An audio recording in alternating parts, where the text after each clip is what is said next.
اعوذ باللہ من الشیطان الرجیم بسم اللہ الرحمن الرحیم۔ سلطان صلاح الدین ایوبی رحمۃ اللہ علیہ کو ان کے جاسوسوں نے بتایا کہ ایک عالم دین ہے جو بہت اچھا خطاب کرتے ہیں، لوگوں میں بہت مقبول ہو گئے ہیں۔ سلطان نے کہا آگے کہو۔ جاسوس بولے کچھ غلط ہے جسے ہم محسوس کر رہے ہیں مگر الفاظ میں بیان نہیں کر پا رہے۔ سلطان نے کہا جو بھی دیکھا ہے اور سنا ہے بیان کرو۔ جاسوس بولے کہ وہ کہتے ہیں کہ نفس کا جہاد افضل ہے، بچوں کو تعلیم دینا ایک بہترین جہاد ہے، گھر کی ذمہ داریوں کے لیے جدوجہد کرنا بھی ایک جہاد ہے۔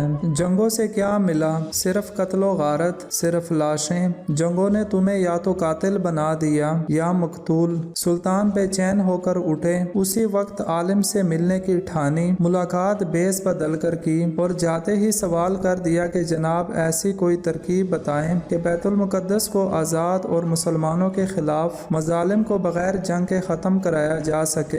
عالم نے کہا دعا کریں۔ سلطان کا چہرہ غصے سے لال ہو گیا، وہ سمجھ چکے تھے کہ یہ عالم پوری صلیبی فوج سے بھی زیادہ خطرناک ہے۔ سلطان نے سب سے پہلے اپنے خنجر سے اس عالم کی انگلی کاٹ دی، وہ بری طرح چیخنے لگا۔ اب سلطان نے کہا اصلیت بتاتے ہو یا گردن بھی کاٹ دوں۔ پتہ چلا کہ وہ سفید پوش عالم ایک یہودی تھا، یہودیوں کو عربی بخوبی آتی تھی جس کا اس نے فائدہ اٹھایا۔ سلطان نے پایا کہ اس کے جیسا درس اب خطبوں میں عام ہو چلا تھا، بڑی مشکل سے یہ فتنہ روکا جا سکا۔ یہ فتنہ آج بھی پوری آب و تاب سے روا دواں ہے۔